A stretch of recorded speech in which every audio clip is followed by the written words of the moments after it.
حج پہ کتنا خرچ ہوتا ہے؟ کتنا؟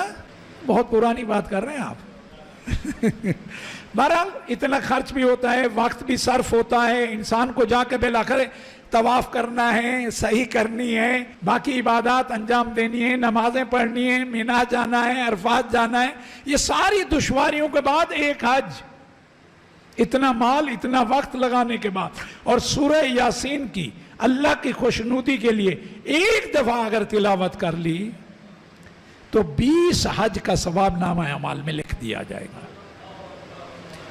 آپ کے اور میرے آقا مولا امام جعفر صادق علیہ السلام اللہم صلی علی محمد فرماتے ہیں جو اس سورہ کی تلاوت صبح میں کرے گا، دن کے وقت کرے گا، اللہ رب العزت رات تک اس کی حفاظت فرمائے گا۔ آپ کو اور مجھے حفاظت کی ضرورت رہتی ہے یا نہیں؟ رہتی ہے نا، جن کے پاس جتنا ہو تو پھر اسی حساب سے گارڈ، اسی حساب سے بلٹ پروف گاڑی، اسی اعتبار سے اس کا آنا جانا، ایسا ہے نا۔ وہ حفاظت ضرور ہے لیکن جو خدا حفاظت کرے گا اس جیسے نہیں ہو سکتی۔ رب العزت کا فرمان ہے کہ رات تک پورا دن اس کی حفاظت بھی ہوگی، اور اللہ رب العزت فرماتا ہے میں اس کو روزی بھی عطا کروں گا، رزق بھی عطا کروں گا۔ ہم کتنا کہتے ہیں قبلہ کام شروع کر رہے ہیں، آج کل مندہ ہے، دعا کریں کچھ اچھا ہو جائے۔ دعا ضرور کرائیں، وہ بھی ضرور کرائیں، لیکن اس سورہ یاسین کی صبح سے تلاوت کر لیں، اللہ آپ پہ اپنی رزق و روزی کے دروازے ویسے ہی کھول دے گا۔ زمان اللہم صلی علی محمد و آل محمد۔ اور آپ فرماتے ہیں جو رات کے وقت سونے سے پہلے اس کی تلاوت کرے گا، اللہ رب العزت 10,000 فرشتے مقرر کرے گا۔ کتنے؟ 10,000، جو آفات، بلیات اور شیاطین سے صبح بیدار ہونے تک اس کی حفاظت کریں گے۔ یہ 10,000 فرشتے جو اللہ رب العزت معمور کر رہا ہے، اس کا مطلب رات میں خطرہ کچھ زیادہ ہے، اور اس سے بچنے کا بہترین اہتمام کر دیا ہے۔ اور کہا جو قبرستان میں جا کے اس کی تلاوت کرے گا، اللہ رب العزت وہاں جتنے بھی مدفون ہیں، جتنوں کی بھی قبریں ہیں، ان کے عذاب میں کمی کر دے گا، اور ان کی تعداد کے مطابق، اس قبرستان میں جتنے بھی مدفون ہیں ان کی تعداد کے مطابق اس تلاوت کرنے والے کو نیکیاں عطا کرے گا۔ یہ تو ہو گیا اللہ رب العزت کی طرف سے، خود سورہ یاسین اپنے تلاوت کرنے والوں کو دنیا و آخرت کی بھلائیاں عطا کرے گی، آفات و بلیات سے محفوظ رکھے گی، روز قیامت شفاعت کرے گی۔ ایسا پیکج ہے کہاں؟ اور اس کے بعد بھی سستی ہو۔ اس غفلت کا نتیجہ کیا ہے سن لیں۔ پیغمبر اکرم حضرت محمد صلی اللہ علیہ وآلہ وسلم فرماتے ہیں جو بھی جس گھر میں بھی قرآن کی تلاوت ہونا ختم ہو جاتی ہے یا تلاوت سرے سے ہوتی ہی نہیں ہے، 3 بلائیں اور مصیبتیں اس گھر کو گھیر لیتی ہیں۔ رسول اللہ کہہ رہے ہیں سید الصادقین، جن کی بات رب العزت کی بات ہے، جن کی بات میں کوئی جھول نہیں ہے، جو کہہ رہے ہیں وہی حق ہے اور وہی سچ ہے۔ کہا 3 بلائیں اور مصیبتیں اس گھر کو گھیر لیتی ہیں جس گھر میں قرآن کی تلاوت نہیں ہوتی۔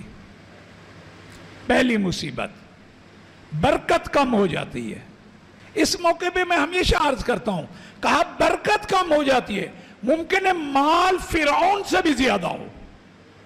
مال کا زیادہ ہونا اور ہے، بابرکت ہونا اور ہے۔ نمرود کے پاس مال بہت زیادہ تھا، بابرکت نہیں تھا۔ بابرکت مال وہ ہے جس کے ذریعے آپ حج کریں، کربلا جائیں، آپ زیارات کریں، نیکی کریں، ہمسائے کا خیال رکھیں، بہن بھائیوں کا خیال رکھیں، مومنین کا خیال رکھیں، ضرورت کے وقت کسی کے کام آئیں، وہ مال بابرکت ہے۔ مال کا زیادہ ہونا اور ہے، بابرکت ہونا اور ہے۔ کہا جن گھروں میں قرآن کی تلاوت نہیں ہوتی وہاں سے برکت اٹھا لی جاتی ہے. پھر مال تو بڑھتا رہتا ہے, برکت نہیں ہوتی. یار اتنا مال ہے, حج واجب ہے, کب کرو گے؟ کہا قبلہ اس سال بہت ضروری میٹنگز ہیں ان دنوں, اگلے سال ضرور, اگلے سال ملے. یار آپ نے پھر ارادہ, کہا نہیں میں نے ارادہ کیا اگلے سال پوری فیملی کے ساتھ جاؤں گا.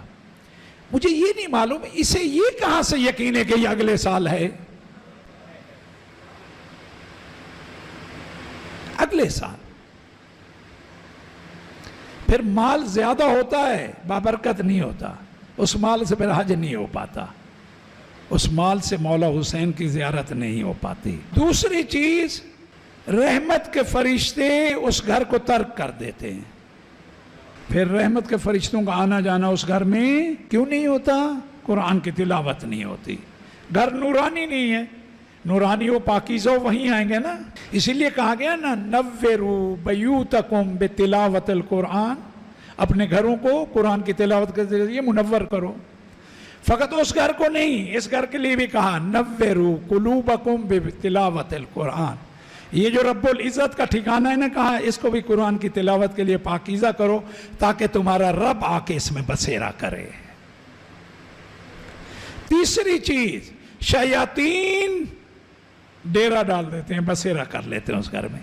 پھر میاں بیوی کی لڑائی, باپ بیٹے کی لڑائی, بہن بھائی کی لڑائی. کیوں؟ رحمت کے فرشتے آ جا نہیں رہے, شیاطین نے بسیرا کر لیا ہے. عزیزان گرامی, ان مصائب اور مصیبتوں اور بلاؤں سے بچنے کے لیے بہترین نسخہ تلاوت القرآن. اللہ رب العزت مجھے آپ سب کو توفیق دے, ہمیں ایک لمحے کے لیے قرآن و اہل بیت اور اپنی ذات سے جدا نہ فرمائے. شب جمعہ ہے, مولا حسین کے ساتھ توسل کی شب ہے.